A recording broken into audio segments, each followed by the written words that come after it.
Well, good evening. We have another chance to talk about Tiendo, the two witnesses, Heaven's Gate, the Father, and Jesus returned, the UFO too. Those were some of the names that they had. And I'm going to continue with the Revelations chapter 11, verse by verse series that I've been trying to tackle. And let's see if we can, I guess just to recoup as I tend to do. With Revelations 11:8, I'm up to Revelations 11:9 now. So Revelations 11:8 was, and their dead bodies in the street of the great city. Notice shall lie is in this Bible software, shall lie is in italics, which is indicating that it wasn't in the original manuscript. Also, the word dead shouldn't be in that, because dead wasn't in the original manuscript. And in this software, you can double click the word, and if you double click a word and it doesn't come up with the Greek, it's another indication that it wasn't in the original manuscript. And the original manuscript said bodies, ptoma, meant a fall, a downfall. Metaphorically, a failure, a defeat, a calamity, an error, a lapse into sin, that which has fallen, a fallen body of one dead or slain. So it could mean the physical body, a corpse or a carcass. It did mean that in relationship to the body of Jesus after he came off the cross, and it did mean that in relationship figuratively to something Jesus said about how where the corpse is, the eagles will be gathered, which I'm not going to try to interpret right now, but there's several ways of looking at that scripture. And but those are the only 4 times, or 4 or 5 times, where ptoma was used in the whole New Testament. And you can see here, well, you can't see it because you can't see this on your screen, but dead body was used 3 of those times, carcass once, and corpse once. 5 times. So it's pretty hard to get a bead on it definitely meaning carcass or corpse, because the word has its root meaning as a fall or a downfall. So why jump to dead body so quickly? But of course, that was the way the interpreters were seeing it, because of seeing the word kill as an absolute form of apokataino,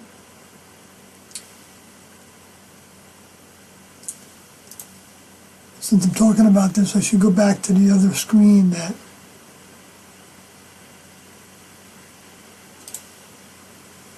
shows more of these words. If we're going to say it's dead bodies, that's because of translating kill incorrectly.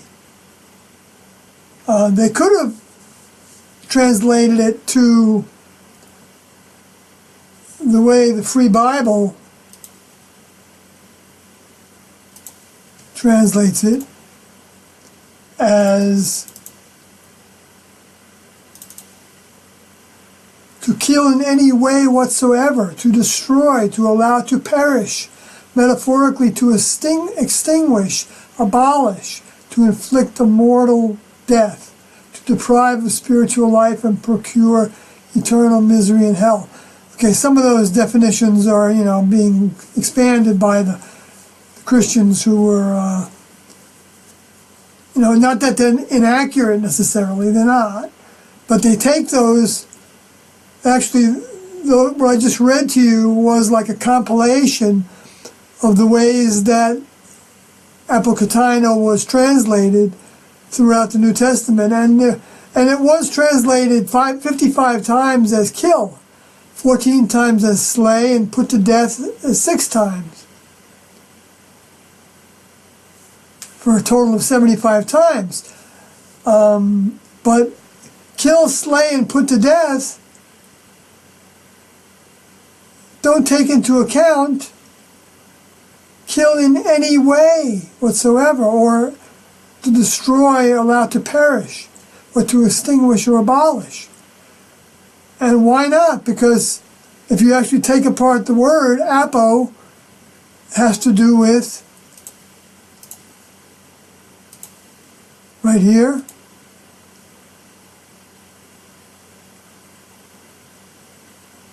when it's in a compound, as it is, oh darn, I lost my spot there, in a composition, as I've said this before, as a prefix, which is the way it's used, it usually denotes separation, departure, cessation, completion, reversal. So that's reversal of death, reversal of being killed, reversal of being slain, reversal of slain,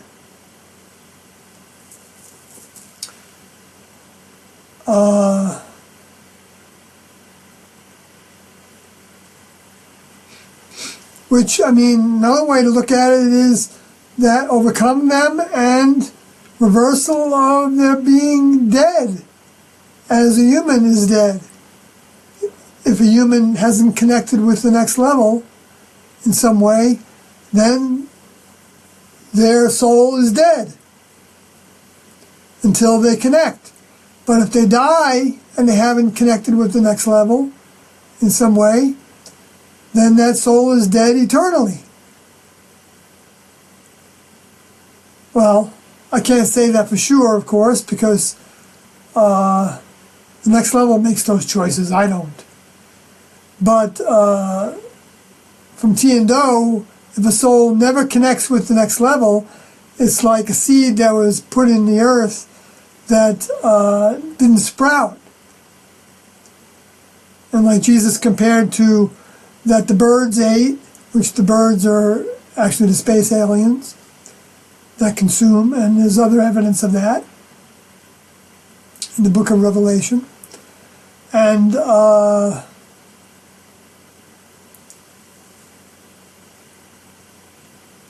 okay, so I've kind of gone through why I'm translating dead bodies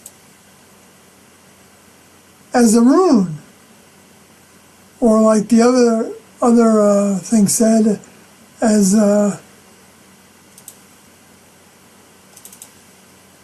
ptoma, as a fall or downfall or failure or defeat or calamity, which is exactly what it also said would happen in Revelations 11:7, that used the word overcome. But if you look at the meaning of overcome as Nike, the primary definition that they're giving here is to subdue. Not overcome, to subdue. And that is to put down, to conquer, to overcome is part of that, to prevail against, to get the victory over. But actually, to get the victory over isn't the same thing as to subdue, is it? Well, unless what you're getting the victory over is the lower forces. Then it's to get the victory over. Or I guess if you are the lower forces, then your victory would be to tear a soul away from the next level, away from connecting with the next level and becoming a student of the next level older members. That would be capturing a soul, and that would be subduing that soul. And the next level allows that to happen, although they don't make it easy. And just because the Luciferians take over a soul doesn't mean that the next level gives up on that soul. If that soul has any significant next level mind in it, which I think Do has expressed a number of times. I just saw recently in Last Chance to Evacuate Earth before recycling. He talked about that, how if there's any significant next level mind in a soul, the next level does everything they can to preserve that soul so that they can have another chance to grow. So they don't waste anything, Do said many times. And they know how to make a positive out of every negative. And I'm learning to do that as well. And I hope I'm learning to do that as well. Although I'm not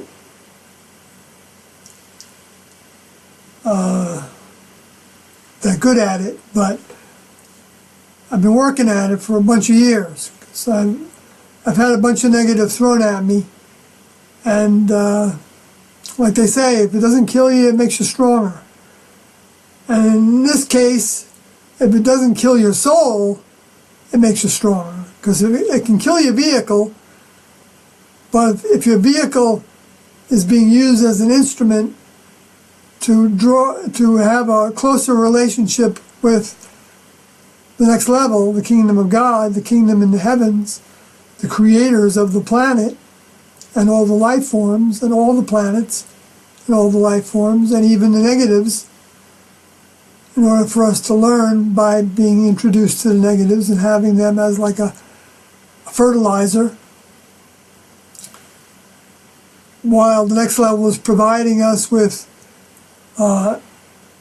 fair and just and ample opportunities to overcome those negatives, then we're making a positive out of those negatives, and even our own failure can be made a positive out of. Even multiple failures, many failures can be made positives out of, as long as we don't give up. Once we give up and we think that we can't recover our relationship with the next level because we've been so bad, or we've done, we've committed an unforgivable sin, which Jesus said there were no unforgivable sins except for one, and that is speaking out against the next level. And the next level's truth. That's an unforgivable sin because I believe, which I don't know for sure, but I believe that's because once somebody starts doing that,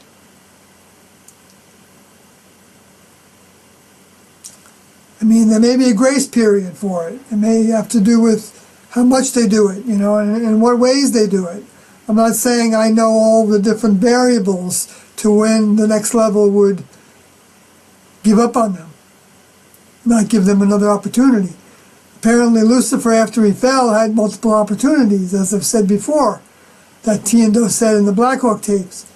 So, but I don't know if he was saying things against the next level at that time when he fell. He might have been just propagating with humans and teaching them things about the human kingdom and the spirit world that the next level wasn't ready for them to teach, but he may not have been telling them that there was no next level, or that he was, or that the next level were actually, whatever, I don't know. I'm not going to try to imagine the things that, well, I mean, we can imagine what things the Luciferians say, because all those things have been said in our human kingdom, and you can find them all in one philosophy or another. or in one YouTube video or another. You know, that God is really just a consciousness, that there are no beings that are above human, that they're talking about the cosmic consciousness or the universal mind, which is actually has its truth to it, because the next level are conscious beings, and they do have consciousness, and they are cosmic in that their circulation, their environment is throughout the heavens. So that's how the Luciferians make it into more of a mystery than the next level wants it to be, because they want you to know the truth as soon as you're able to understand it. 2,000 years ago, we couldn't understand that much about it. So it was just, Jesus just said, the kingdom in the heavens. That your Father, the Heavenly Father was your pater, the Greek word for father, parental father, your parent was in the heavens. And believe me, it has nothing to do with gender, although the next level, in this experiment at least, brought the information of the next level through male vehicles until the end of the harvest, and then they brought it through a female vehicle, T, to show everybody that that gender isn't what determines when somebody is an older member or not, or when somebody is wise or not, or when somebody has value or not, or all those things that the Luciferians led many humans into believing about themselves, because they were in male vehicles, so they were suppressing the female vehicles. And you know what? I think about that even though that was a negative for them to do that, the next level used it as a positive, because the female, the souls that were put into female vehicles, which was happening right from the beginning as well. Miriam in the Moses camp certainly was given a soul, or she wouldn't have been supportive at all of Moses. Even though she made her mistakes, but so did Aaron. And so did, according to T&O, so did Jesus make mistakes. And so did, potentially, I guess, so maybe Moses did too. But the mistakes are relative to their older members' consideration of what a mistake is. So we can't, as students, we don't know if those things were mistakes to us. T&O said that they made mistakes. But to me, they weren't mistakes. And then next level made positives out of all of them. I'm not going to go through all the mistakes. I think I did write on my blog how a few examples of how T&O thought they made mistakes. One was using those credit cards and talking about the credit card system, which is in the Beyond Human tapes. If you want to see some of that, I suggest getting the transcripts of the Beyond Human tapes, which are in the Heaven's Gate book, which is freely available still on the Heaven's Gate website. If you click on the links to the book, then you go down to the bottom of that page that provides the contents of the book, I believe. You will see a link that says download a zip file or something that is that is actually the text formatted content of the book. And then all that material is also in the HTML format, which you can cut and paste as text files in the Heaven's Gate website as well. If for some reason you want to go through that, but that would be a lot of work to go through all that one by one and copying and pasting. I mean, I would do it if I didn't know that there was a text file I could download. But, and then you'll have the transcripts of the Beyond Human tapes so that you can just put it into a text editor or any kind of a word processor, and they'll take a text file, and then you can do a find of the keywords that you want to search for in order to see what Doe said about that subject. And that won't tell you everything he said. But what I do is actually, I long ago, when I was still programming computers, I came upon a editor that was called TextPad. And in TextPad, which I think costs, I don't know, not a whole lot of money, but you can actually get a free version that just reminds you every time you save it that you could buy the full version. But you can get the free version, then you can load up as many documents as you want, and you can even search through a whole directory structure of text files and other kinds of files for keywords, just like you can do with find in the Explorer of the Windows operating system. So you can, but there's an advantage to doing it with the TextPad, because it gives you then a list of where all those occurrences were, and you can even download that list, or you can actually click on those lists. That list becomes a link, and then you can click on, you can see the little synopsis of what it found that it gives you, and then you can click on each link and it takes you to that file. It loads that file into that TextPad, and you can see exactly where that was. And so you can do that with the whole entire Heaven's Gate book.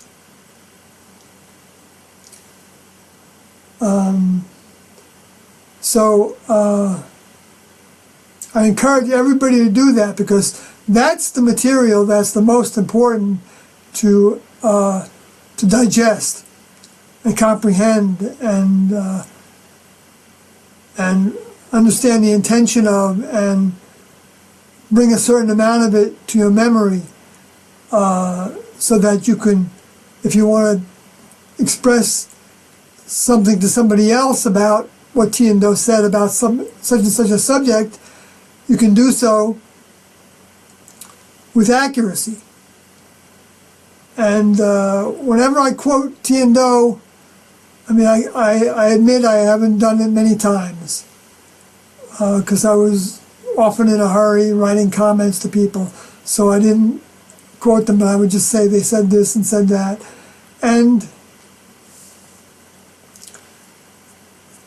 I think 99% of the time or more, I got in the ballpark, because I've gone over this material many times, but my brain doesn't memorize things very well, and I even had a problem in the classroom with that. I talked about that in the last tape, so I'm not going to go through that again, that's for sure. So, but anyway, so when they finish their testimony, anyway, kill them, as I said. So overcome was subdue, which goes right along with that their bodies were ruined. Well, not only their bodies weren't ruined physically, because T and Do were fine physically, but they felt like the mission was dead, and they said actually that nobody would find anything they said as credible. We say, you know, Do kind of chuckled about, and I believe in the 88 update when he wrote about it, saying that their credibility was already totally in question. Before that, before they were discredited by the national press on the but see, T and Do grew up and were very respectful of authority growing up. I'm not sure that's the right way to say it, because it's not, I don't think they said it that way, but they were very respectful. They had high ethics even in their adult years, and they were very moralistic. Even though, I mean, I know people, Christians would question that because Do became a homosexual. But that's not really a morality issue, because that they can really put much weight into, because Jesus didn't give that as one of the concerns of a student of Jesus. It's only Paul that brought that up, and Paul was never a student of Jesus. He never sat with Jesus, he never cried with Jesus, he never laughed with him, he never ate with him, he never found out what things about him were needed to be improved. He was never corrected by Jesus, which is a big part of the classroom, to be corrected by your older member. Most of the classroom was being corrected by our older members. Not pats on the back, like you see in the churches and the preachers do.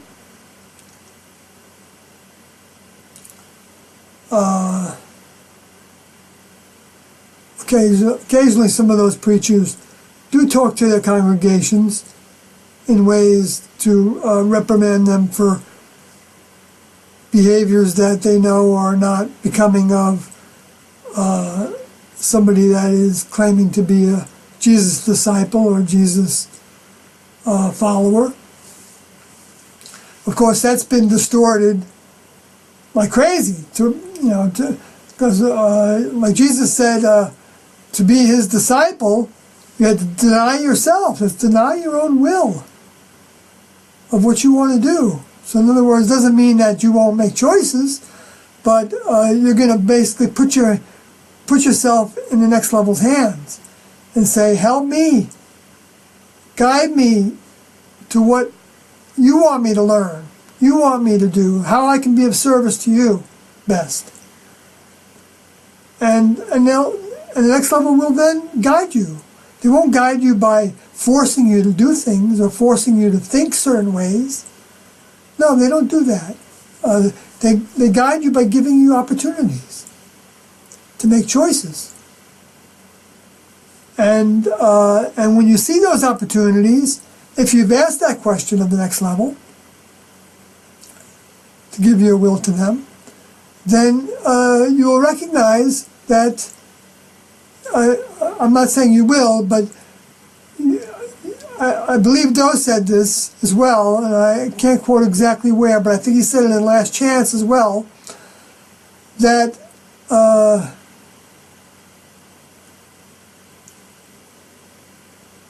you will identify the radio signal that's being sent to you. That Do did use the term radio signal as the way that the next level communicates with us. And not with me any more or less than with anybody else. I don't have any more of a direct connect than anybody else. Not that I know of.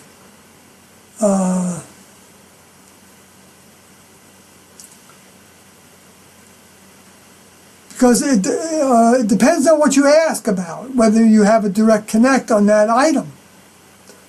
If you're asking for service from the next level, you've got the same direct connect than anybody else that's asking for service from the next level. And they're going to hear you, and they're going to provide you with service. But if you're asking how you could find a better lover, then the next level's not going to pay attention to that. They're not even going to hear it, I don't think.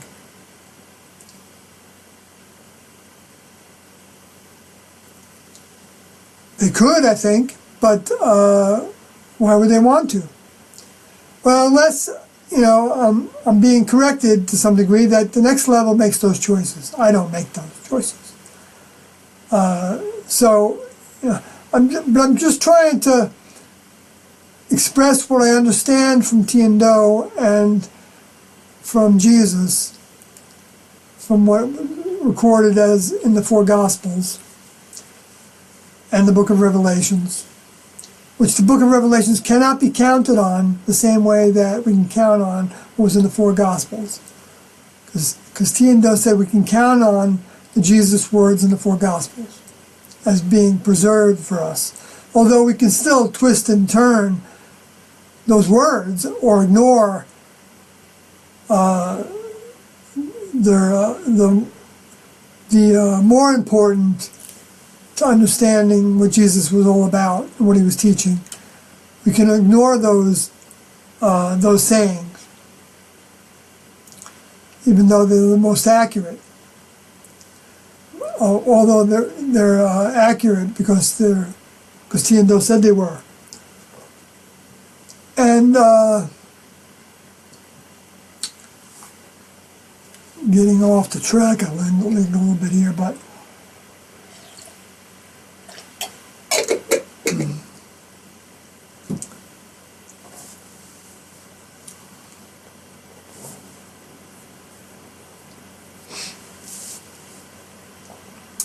so I'm gonna move on. So, but that, anyway, so they're ruined bodies, and shall lie isn't in there. In had to do with the place, street had to do with the path, and the geographic location of that path, which was, which I didn't say the last time. I believe, I think it was a loose end that I left, I realized later. Wow, it came back to me, thank you Tiendo, if you helped me remember that, was that the street, being the plat, the physical location, the place,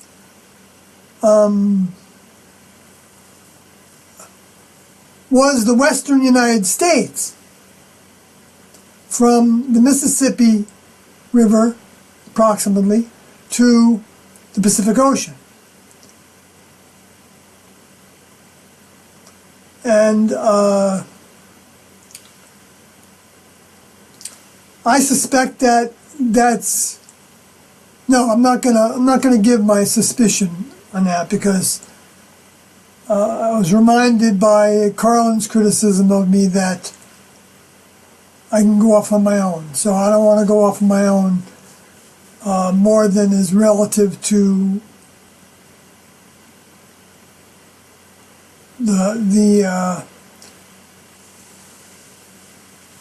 what I'm talking about that's at hand. And that I got from Tiendo. I don't need to expand on that anymore, because I'll get into what I was going to talk about in a future verse. And then I'll qualify it that it's not from, I don't know that it's from Tiendo's mind. But I did a lot of that in my book, okay, expanding on what I thought this meant, and I didn't have necessarily something that I could say that Tiendo, said about it. But I did, but Tiendo did refer to the book of Revelations. But they also said, that I was reminded by Carlin, that they weren't trying to fulfill prophecy. They weren't trying to show us how they fulfilled prophecy. Joe said that in the Beyond Human tape in, I think, session 11. And maybe it was 12. I'm getting mixed up now. But, and, that's not in conflict with the fact that I'm sharing information about the book of Revelations. Tiendo did say in the document that was published in the book UFO Missionaries Extraordinary by Brad Steiger and Hayden Hughes, in a document that they included in that publication that was totally written by Tiendo, according to the publication, that Tiendo did provide us and talked about a little bit about while in the classroom, and we had the book in the classroom in our library, but Tiendo said they weren't pleased with it. They didn't like the way it came out, but they didn't say why, that I recall, or that I heard. And but in it, they didn't say that those documents that were published in there were wrong, that weren't from them. I think they would have said that if there was something in there that was said to be something they said in an interview, because there's several interviews in there, and if the document that they said in the book was from Tiendo,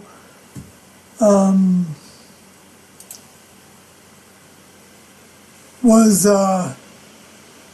not something they put in there, I think they would have said something about it so that we wouldn't be misled by it, because although they didn't include that material in their book, Heaven's Gate, How and When the Evolutionary Level of Kingdom Level Above Human May Be Entered, even though they didn't include that in the materials,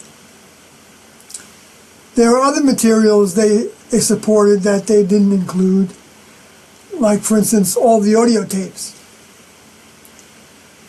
But that they said in the letters to Mark and Sarah that they hoped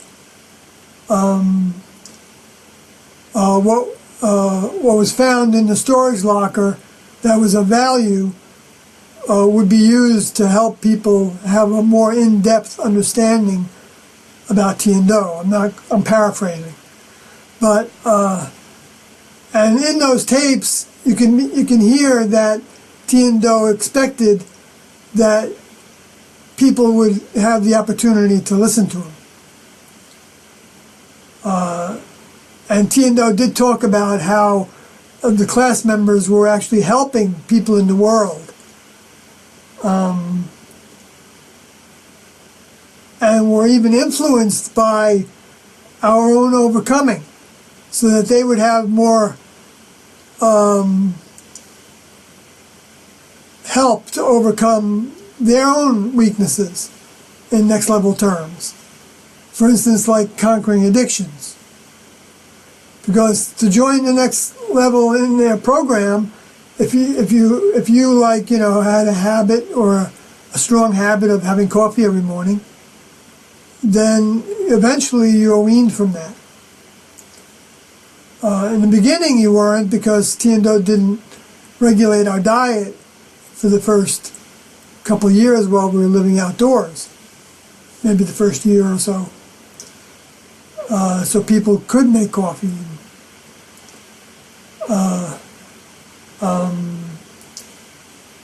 But if Tiendo had found out that people were smoking cigarettes or smoking marijuana,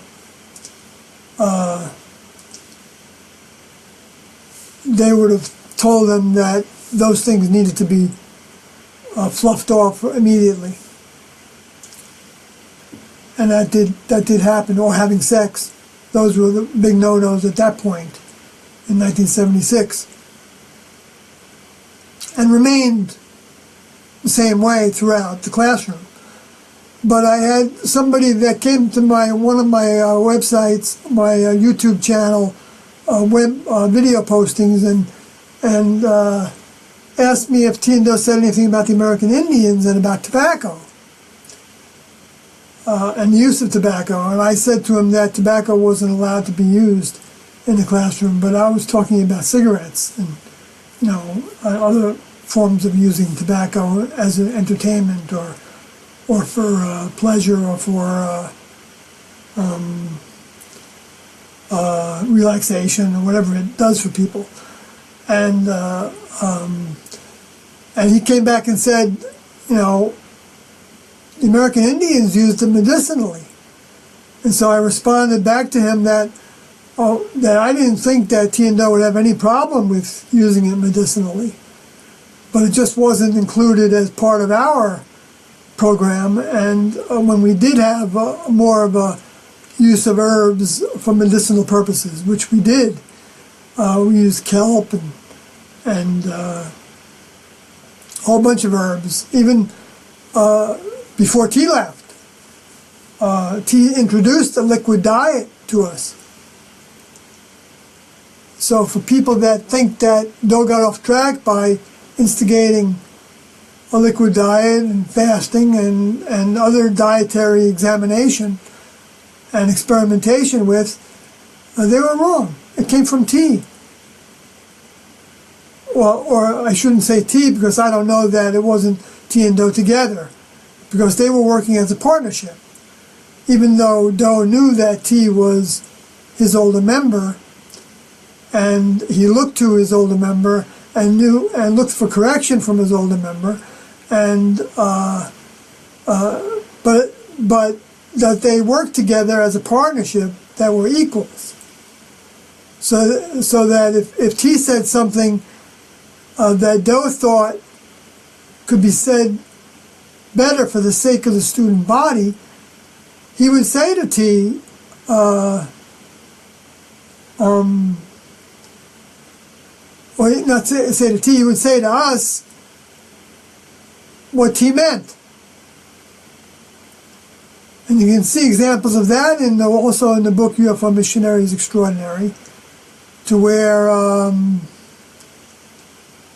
you can see also in the Black Hawk tapes, where T said, I think that the creation could come about, like the creation of Earth, life on Earth, I think was the context, could come about from a speck of dirt. T said, I think, from a speck of dirt. And then Do said, well, not dirt, I think is what he said. But I have to go back and look at it again, read it again. Or I don't have it actually transcribed. I wish it was. But listen to it again so I can remember it exactly. But Do said, but it wouldn't be a speck but it wouldn't be dirt. And T agreed.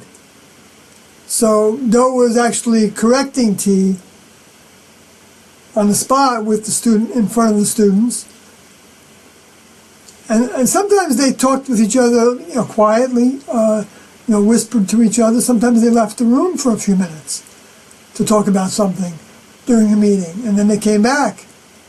And sometimes Do would then clarify something, and sometimes Do stopped Do. Sometimes T stopped Do. Like sometimes Do would be answering a student's question, and T would feel like it wasn't necessary to go into that. And she would say so. And I think there's, in the audio tapes, you'll see many examples, not many, but a number of examples of that, which shows how they were working as a partnership.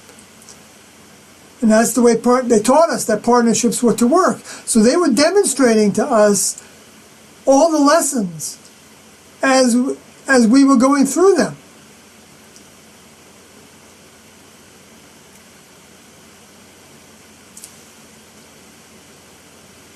There's nobody on the planet that was like T and Do. The closest was Jesus and his Father, and Moses and Jehovah, who were the same individuals. And I know that as a fact.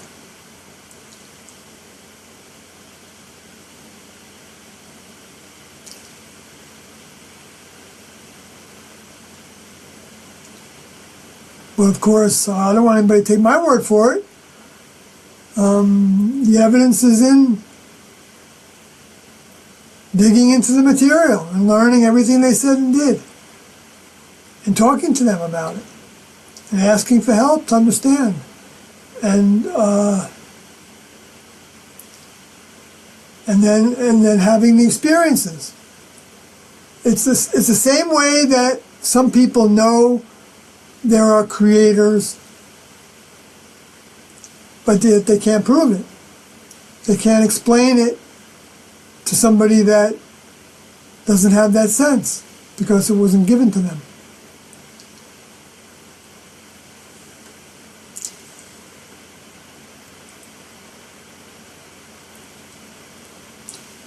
Or they haven't awakened to it yet.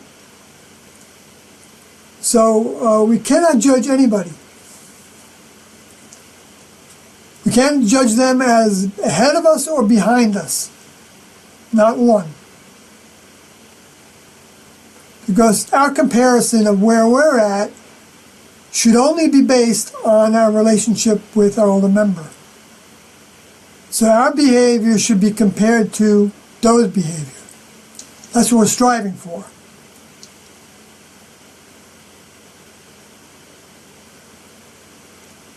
So if Doe wouldn't do it and he wouldn't say it, then it's up to us to decide whether we want to say it or do it. But there were some things that Doe said we did not have to mimic him about. Like one of them was when he first cut his hair short like a bald, when he first shaved his head.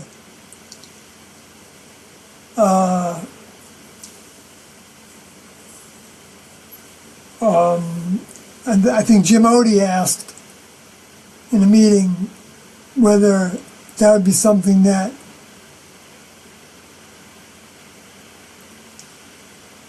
we should want to do because he did it. And he said it wasn't at this time. But that might have also had to do with not wanting to have everybody looking bald-headed when they went out and worked for the public and things like that. As you can see on the exit tapes, they weren't all bald-headed.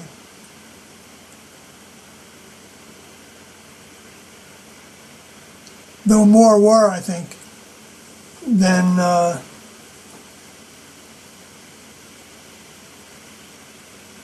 but the females weren't because of how that would stand out so much in the world. The female vehicles. And they didn't want to stand out in the world. They didn't want anybody to notice us.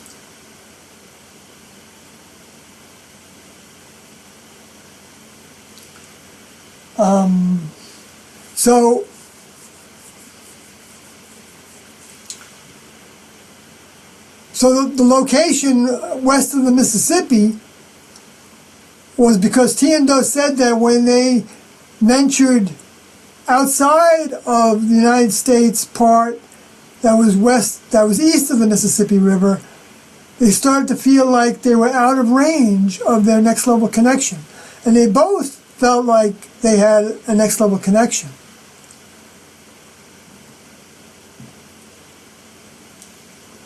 That was like a strong radio signal. And they would both receive the same kind of information at the same time. But they still went through a sense of what they call checks and balances to rule out whether that information could have been from a Luciferian source. So even though we all have a potential direct connect with the next level, we can't assume that we're getting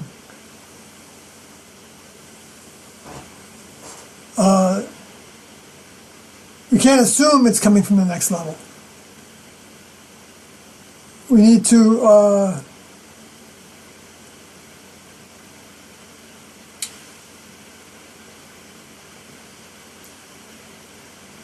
think about it, digest it, let it sit, consider it.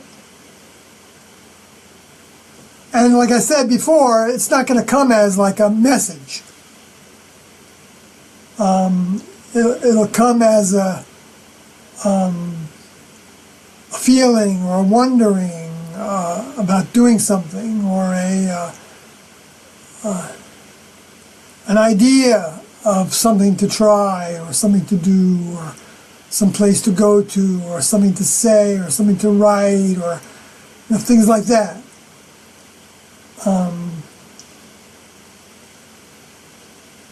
not new information. There is no new information. Even what I'm talking about isn't new information. I'm talking about the interpretation of the words in this old information. I'm trying to compare it to everything that I got from Tiendo.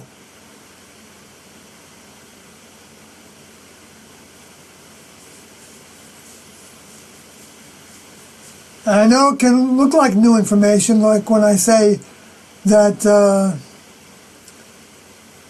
I believe the New Jerusalem is a spacecraft. But I have other reasons for saying that are linked to Tiendo, even though I'm not going to go through those now, because I want to get through Revelation chapter 11. So let me get on with it. But that was the temple that where I believe, Tiendo didn't say this, but I believe that was the temple area, which I talked about before, was west of the Mississippi River, and that the courtyard is all areas outside that, potentially all over the globe, but primarily in the English-speaking areas that people will migrate to if they're drawn by the next level, I believe. But maybe not everybody, I don't know. I just suspect that that's what positive comes out of the wars and things in the Middle East, for instance, and the migrants from Syria, for instance, that they're coming to areas where they can become exposed to Tiendo, maybe eventually. Where it's going to be harder for them to be exposed to Tiendo if they're not someplace where they speak English, because most of Tiendo's information has probably not been translated to different languages. But I may be wrong about that. But, how widespread would it be necessarily for people to have access to? So that's some of my thinking about it, and I may be off track about some of that, okay? So you can't take that to the bank, but you can put it in your bonnet and for what it's worth. And of course, this spiritually was saying that this was symbolically Sodom and Egypt and where the Lord was crucified, which was Jerusalem. So it's not going to be those places in the Middle East, which there's other indications from Jesus of that. So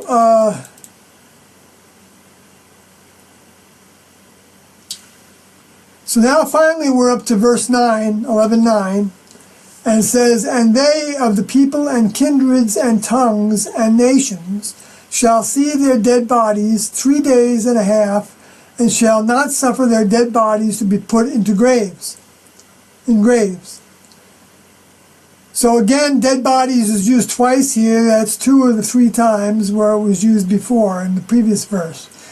And it's the same word, ptoma, each time, which means a rune. So in each time we should say that these kindreds and that the people which are denotes one's own populace in general. It's general, the public. The people, the public, and kindreds, which indicates individuals that are, I believe, from the same strain that were nurtured by the next level.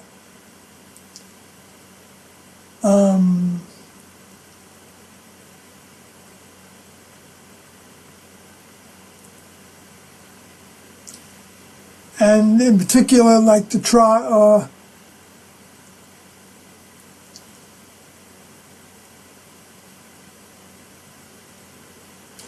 see here it says like to germinate or grow.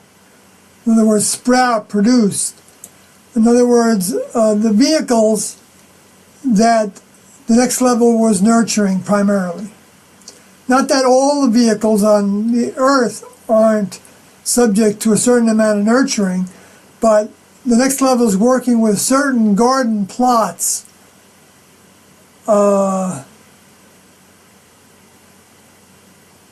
in certain ways, so that those vehicles can provide vehicles for returning souls that can, like Tiendo said, would be a match for a returning soul in what they needed to learn.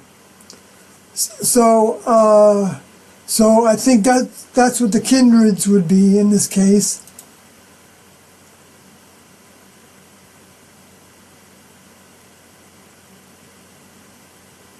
Although that might also be talking to individuals that are souls or spirits. Because, it does say that here that this is from the Greek word phuo, which is puff or blow, which is interesting that blow is like related to the wind, or puff is like related to something that's like etheric. So it might be related to, like Jesus compared spirit to the wind. And that what was germinating actually, to germinate or grow, and what was sprouting actually was a soul. So this might actually be talking about that the public and the kindred souls and spirits, and potentially the human vehicles that those kindred souls and spirits could take over,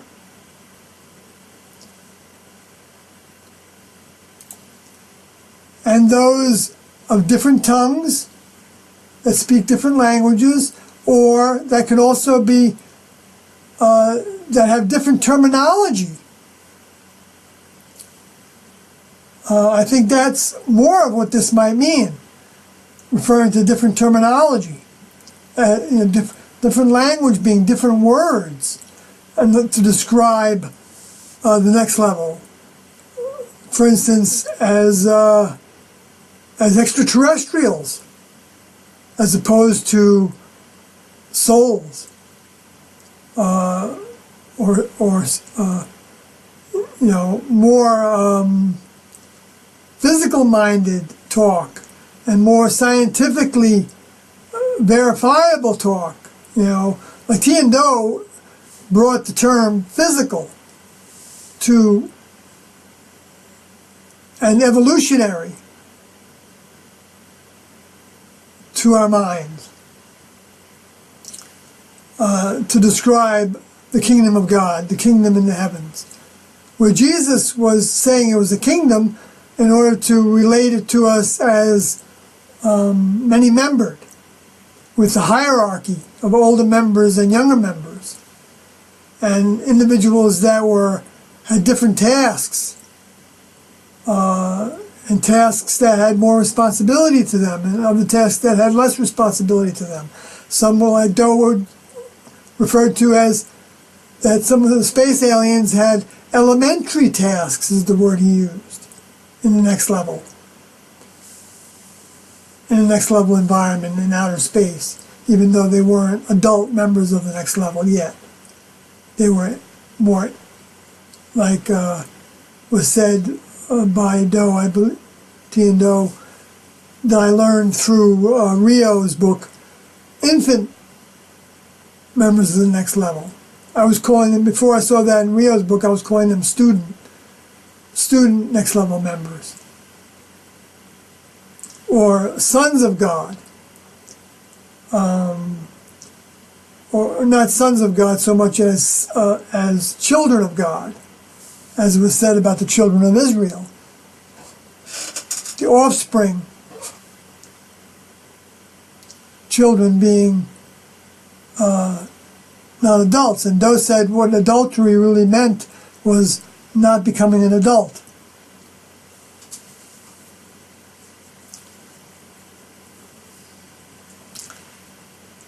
I mean, that included not gravitating to abiding by the instructions to becoming an adult, the guidelines to becoming an adult, which are given progressively, starting with the Moses first trimester, and then the Jesus second trimester, and then the Tiendo camp, that we now have all that information at our disposal so that we can adopt all of it to the degree that we want to. And to the degree that we adopt it is up to us.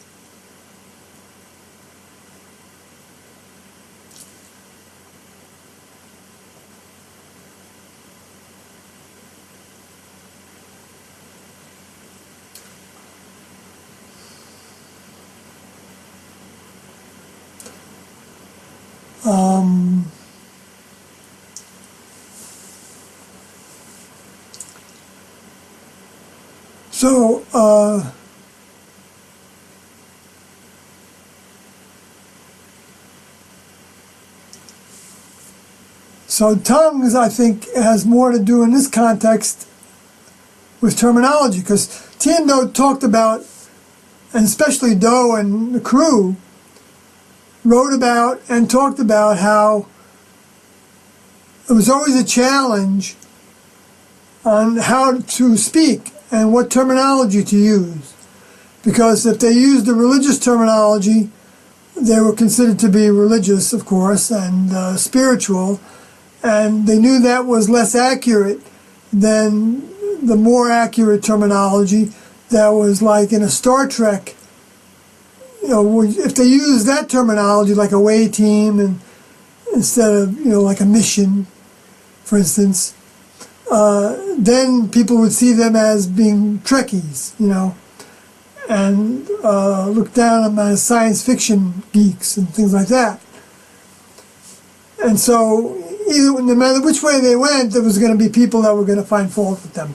But that's the nature of being in an environment where the Luciferian space aliens have been programming and sending radio signals to saturate for thousands of years, that it becomes difficult to rise out of that, to see more of the truth,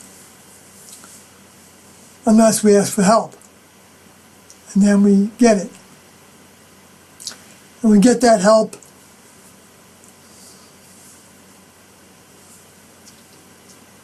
by when the next level makes deposits of souls in vehicles, people are getting that help. And we know that souls can be deposited in the vehicles at any time, if I understood what Doe said in Last Chance to Evacuate Earth before recycling.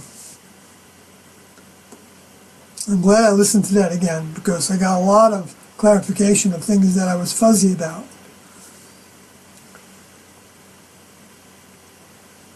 So,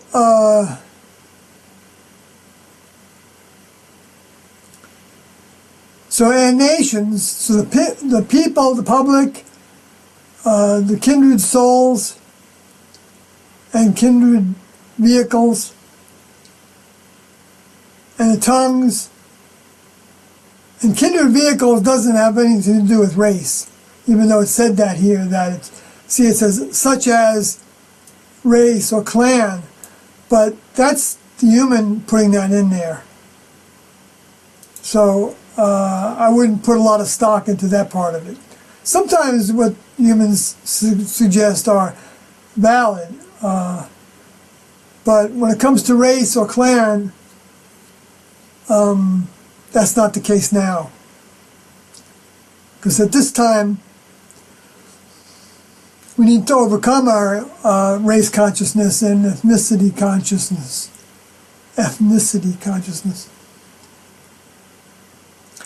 So,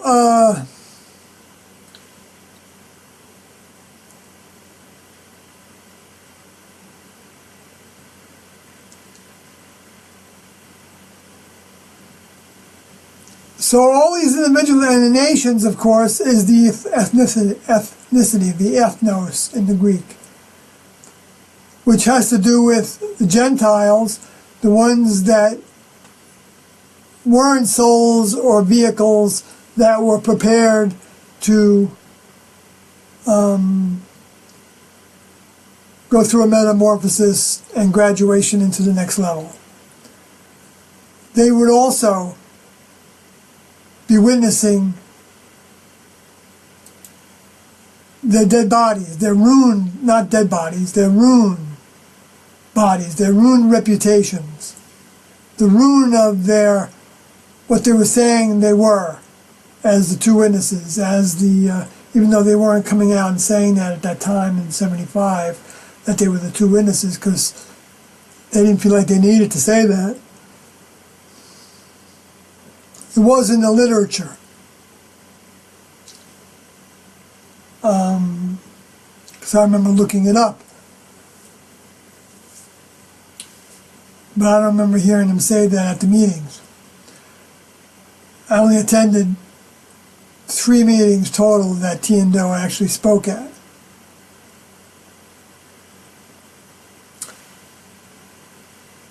But I can't say I remember clearly everything they said. I don't. So they could have said something about it, and I would have missed it, misremembering it. Because I was kind of like, in a sense,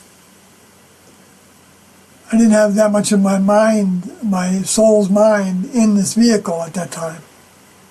I had just enough to wake me up a little bit with the help of the soul that was standing there to come into this vehicle and the presence of Tiendo's mind helping keep the influences away so that I would have a chance to awaken a little bit and get started on the program.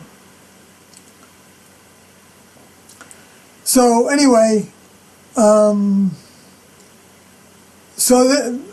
all these people and souls are going to be seeing their rune for 3 days and a half. Now, 3 days and a half can be taken in a number of ways. Day also means a sitting, meaning a taming period. A taming period, as you're like taming the vehicle. And that's what was being done to us. We're getting rid of our wildness. So it was saying that we're going to see their rune for 3 taming periods, or 3 days, literally 24-hour periods, or the time and space between, or 3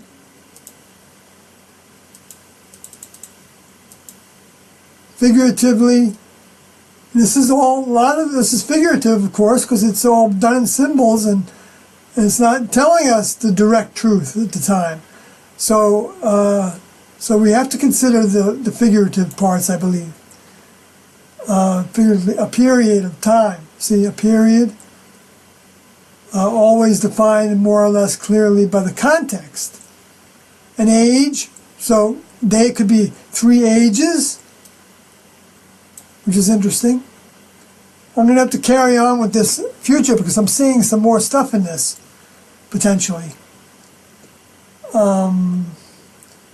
that I hadn't thought about before in the same way.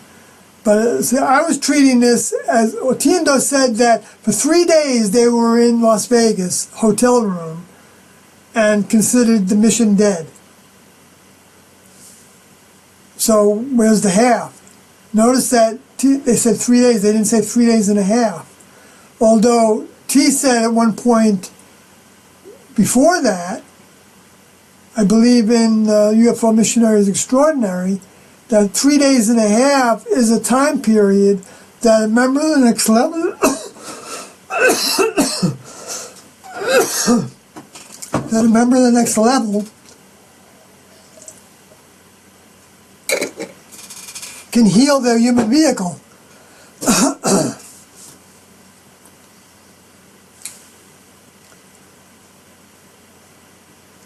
But in this context, We're talking about how long the rune was available to be seen by the world. And I have to admit that it's still able to be seen, because anybody can go back and look at that history of when Walter Cronkite, I don't know if we can get that exact footage or not, but we certainly can see articles that were written if we go back into the New York Times, and especially the New York Times, because they did a big spread on Tiendo in 1976 on the magazine section. And Tiendo thought actually that the article that was written about them at that point was the most accurate article that had been written about them. And they gave that interview to, I forgot the name of the individual, the reporter that did it. But I think it had something to do with something to do about Bo and Peep, or the shepherds of, or something like that. I'll try to remember that for the next broadcast. But in this context, where does the half come in if that was 3 periods and a half? Well, that comes into the idea, in my mind, of there being 2 harvest periods, which takes us to Revelation chapter 14. And I'm not going to talk about that right now, but the first harvest period started with Tiendo, but because T called the harvest off in 1975. No, 1976, April 21st, I believe. And, or maybe it was April 19th. I think it was the 21st.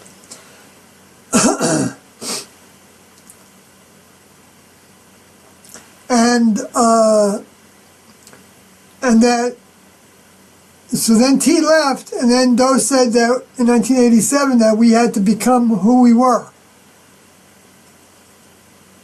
as the return of Jesus and his saints, the souls. So I guess, yes, I'm saying that I was one of those souls, okay? The soul that's in this vehicle was one of those souls. Unless that soul that came into this vehicle was taken back into the next level to be given another chance. But I think the chance is here now for that soul, that same soul, to learn its lessons by coming back into this vehicle. So I guess it's possible I wasn't one of those souls. I don't care that if I was one of those souls or not. You know, my human mind thinks that's a big deal, because I have this spiritual ego idea that being somebody in the past heightens me. But I know that it does not heighten me. If anything, it makes me look worse, because I flunked. I was with the classroom of Jesus, probably one of the 70 that was hearing his words, or one of the 12 that was hearing his words, and yet I still failed when it came down to passing grade for graduation. So, so I don't want to be that individual that was here 2,000 years ago in a vehicle then. I hope that I've grown past where that individual was, which maybe I have, maybe I haven't. That's not for me to know.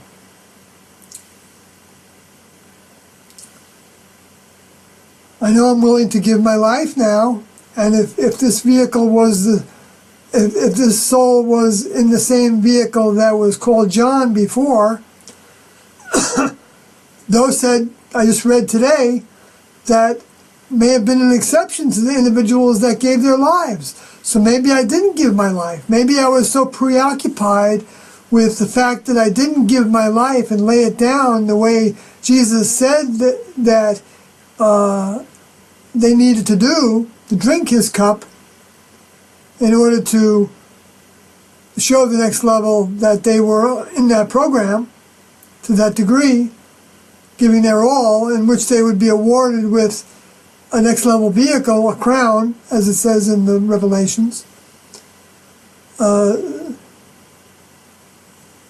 Maybe the soul with that vehicle then was banished to the Isle of Patmos. Maybe I was trying to escape being killed. Maybe I was hiding. Maybe I was afraid. And maybe I was feeling guilty about that. And so that when I came into this vehicle, I was preoccupied with wanting to be a martyr. And Tiendo would say, no, Soyoti, this is not a martyr trip.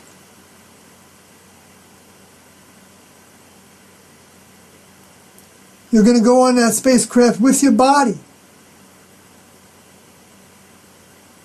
We think. We believe at the time. But maybe Tiendo were led to believe that for the sake of all those individuals who may have been kind of in the same boat as me. Weren't ready to give their all yet.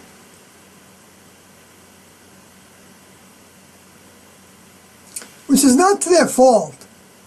It's not a fault. It's a matter of lesson steps. Perhaps I wasn't ready for that. Or perhaps I was tardy. Tardy in the sense that I had many opportunities to be ready for it, and I didn't take advantage of them. But maybe now I'm going to take advantage of it. I was certainly willing in the classroom to lay down my life with them.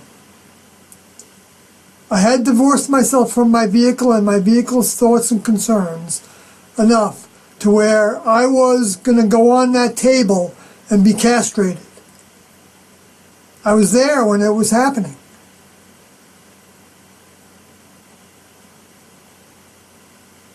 If I flipped that coin with Soroti for us to decide who would go first, and it came up as heads, I would have said, I want to go first. I think.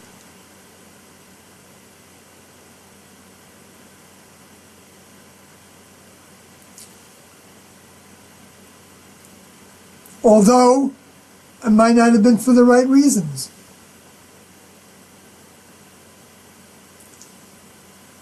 Because I still was thinking of it as like a competition, in a sense.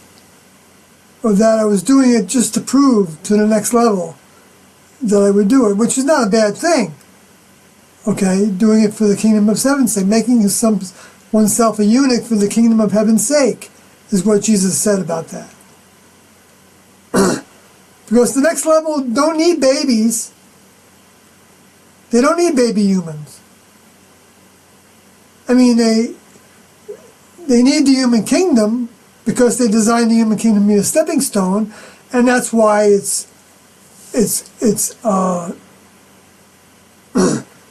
not doing something against the next level to have babies, to make babies. Until we each determine that we're ready to leave. Well, I admit that I still have a hard time with my vehicle really not wanting to leave.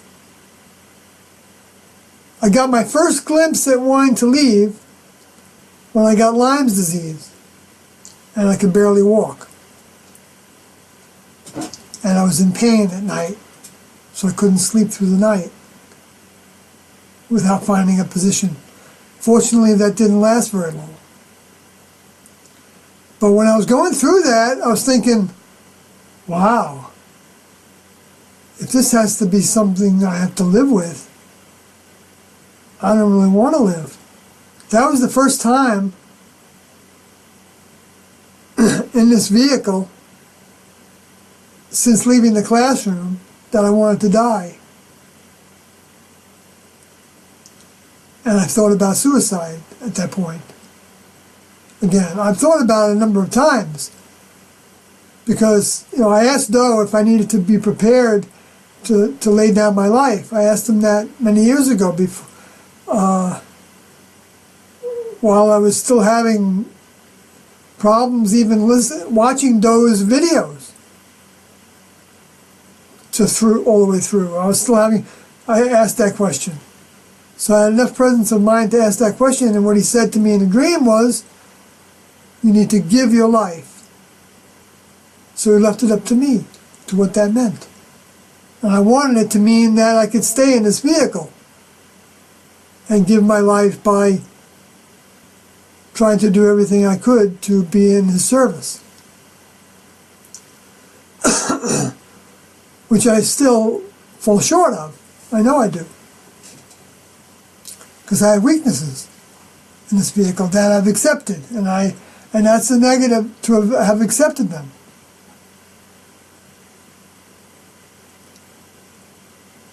But I haven't accepted the weakness of wanting to preserve my life at all costs. So I am prepared to talk to the public about this more and more, and to talk to the kings of the earth, as it says in the prophecy that John was supposed to do during the time of the seventh trumpet sounding, which doesn't take place until after the two witnesses and their crew of first fruit saints have exited their vehicles and ascended with their souls into the next level spacecraft. So I'm talking about this now because I was confronted by Carlin again, who uses his human name, but I don't want to repeat it on the air. But he's using his human name. He's been leaving comments accusing me of having a big ego because I'm claiming to be somebody that has a task for the next level.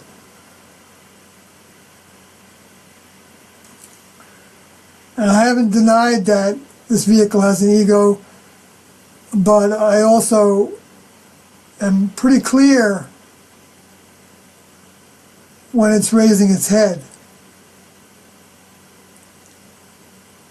And it's not raising its head right now.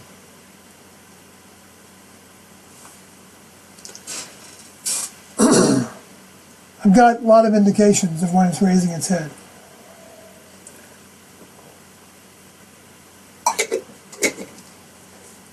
And usually I can see it pretty quickly, in seconds, usually, fortunately, and tell it to go to hell, or get behind me, Satan, or get lost, or that's not me. That's the vehicle trying to be somebody. Which that's how it seems like Carlin is seeing me.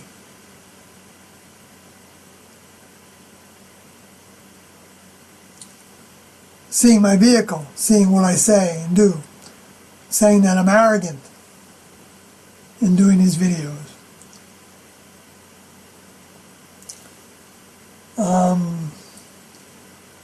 Which I know I guess arrogance is a form of the ego expressing itself, but how do you tell the difference between what is arrogance and what is feeling like I see the truth? I'm not trying to lord that truth over anybody. I'm not trying to make anyone else feel like they're in a lesser position because I see the truth, because I think I see the truth. I don't think about people that way. I don't think about anybody that way.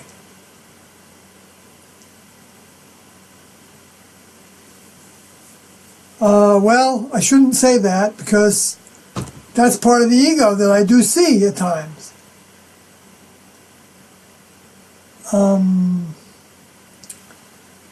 But I can't say that I see that. Well, sometimes I do feel like I see that. Like when I was listening to, I think his name is Stephen Fry. He's a comedian that's, from England, I believe, and he gives talks that,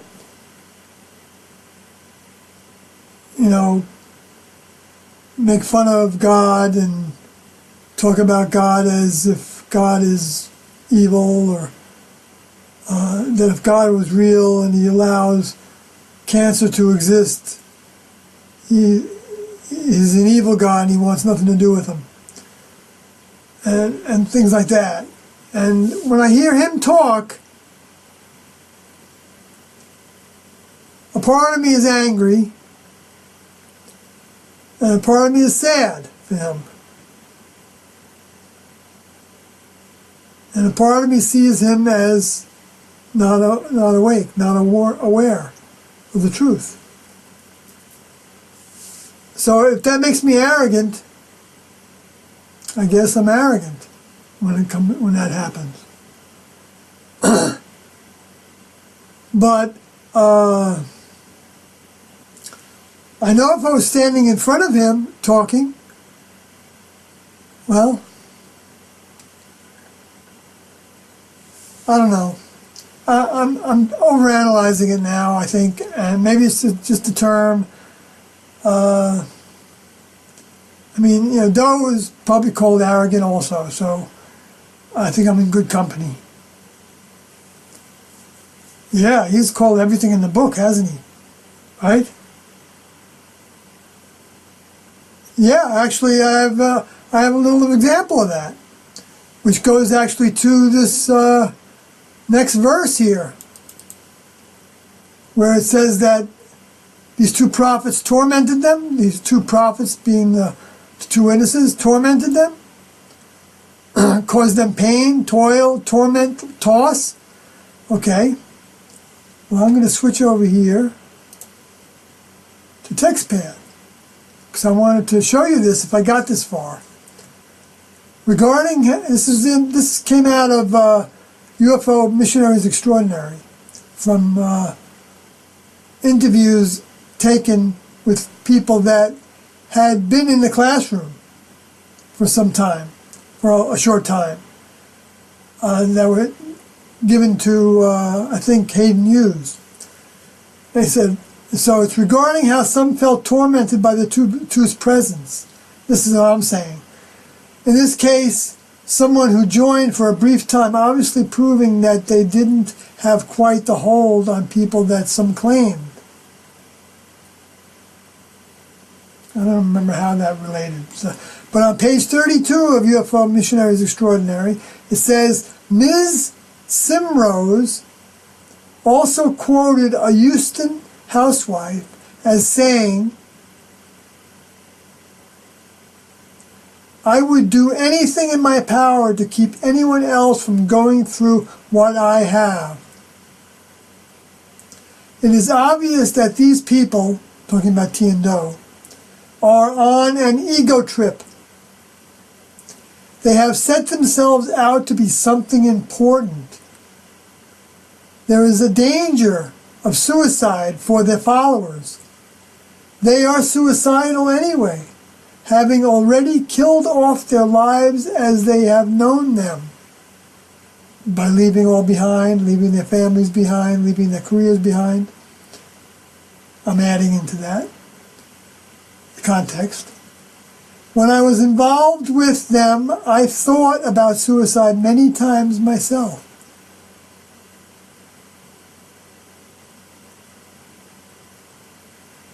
So that's a very strange report.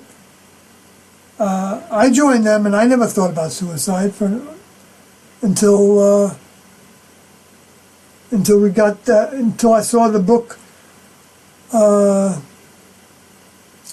What did you call it? The Hemlock Society had a book on all the ways to leave our vehicles voluntarily, which I'm not for, by the way, and T&O weren't for it either. And you have to read their document several times and read what Stan Modi also wrote about it in the Heaven's Gate book to understand that committing suicide, when it's not for the next level, for your older members, for the kingdom of heaven's sake, because of what T&O provided us, we want to be a part of. If it's not for that reason, then it's not for the right reason. And it shows that you need to stay in your vehicle. In order to arrive at that, what Doe said is you need to go into your privacy and scream to the next level. And then the next level will give you the courage to act. So I'm not talking to people now about committing suicide, because I don't know that there's anybody that is has that relationship with Doe to where they, but if they scream to Doe, it's between them and Doe what they do. I'm not encouraging them to do it because I'm not Doe, and I don't have that ability to know whether that would be right for them at this time. If someone screams to Doe, I've had people come up to me, not come up to me, but come to me in emails and things, and say they wanted to commit suicide, and they believed in T&O. And what I told them was,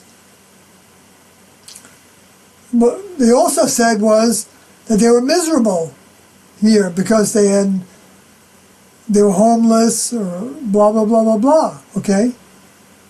Which I don't know that that's necessarily a bad criteria, but what Stan Modi said in his article was that if you're leaving the human kingdom because of not wanting to deal with the hard lessons in the human kingdom, then you're wanting to leave the human kingdom for the wrong reasons. And you need that body in order to learn those lessons. You're not going to learn those lessons without that human body. So I think people now need their bodies more than ever.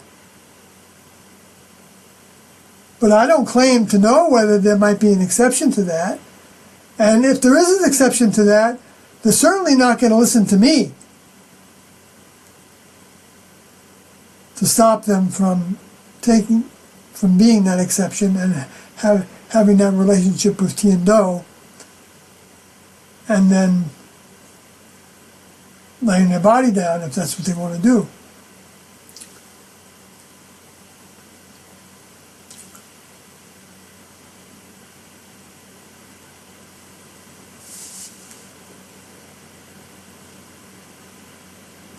If there was no next level, then all this would be phooey. There would never be a reason to outgrow any of the human condition. We would just be like the beasts on the earth, just watching the grass grow. But just we would have a lot going through our heads about it. That's all, and we would have more options and things to do than the cows have, and the chimpanzees have, and the dogs have. But we were given this facility to recognize the next level is real because we can evolve out of the next level, out of the human kingdom into the next level. And that's a conscious evolution. It's not an automatic evolution, like appears to be between the animal kingdom and the human kingdom, and between the mineral and plant animal kingdom, which I don't know that are entirely automatic either. Tindo didn't talk about it in those terms, but they did talk about how a dog or a wild horse could be corralled by a human and could accept the training from the human master and even grow to want to be with that human master more than they want to be with their own kind, other dogs or other horses.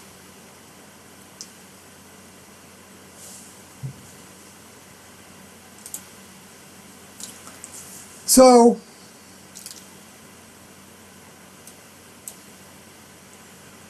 anyway, so to finish off this, so this time period could be 3 days and a half. If it went that route, if Tiendo actually next level felt like the student body was ready to leave that fast, then the next level might have let Tiendo go through the demonstration and let somebody rise up and kill them, literally remove them from their vehicles, and they may have stayed in a dead state with the next level protecting their bodies from any changes that would happen to them or any further harm, so that they could resurrect and then rise up into the spacecraft, and that the next level might then take all the students up into the spacecraft as well, if they were showing that they were ready for it. But the next level can read all that. They can read where the students are. And T said at one point that one of the reasons that didn't happen was because the students weren't ready.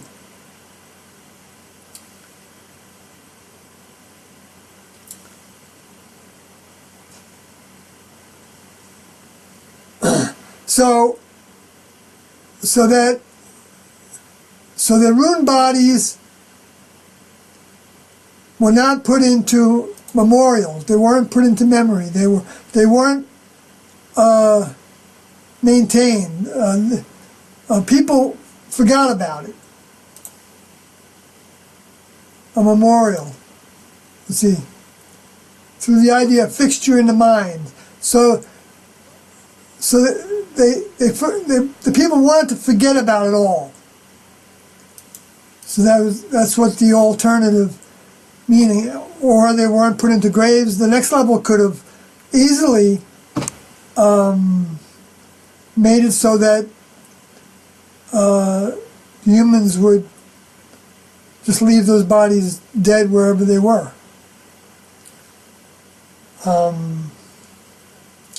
I don't know how many ways they could do it, but I'm sure they could do it.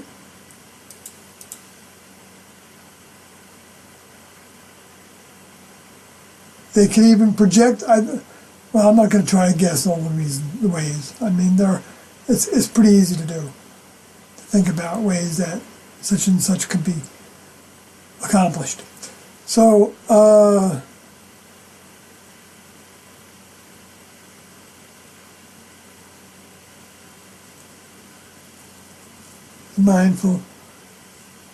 be mindful, remember.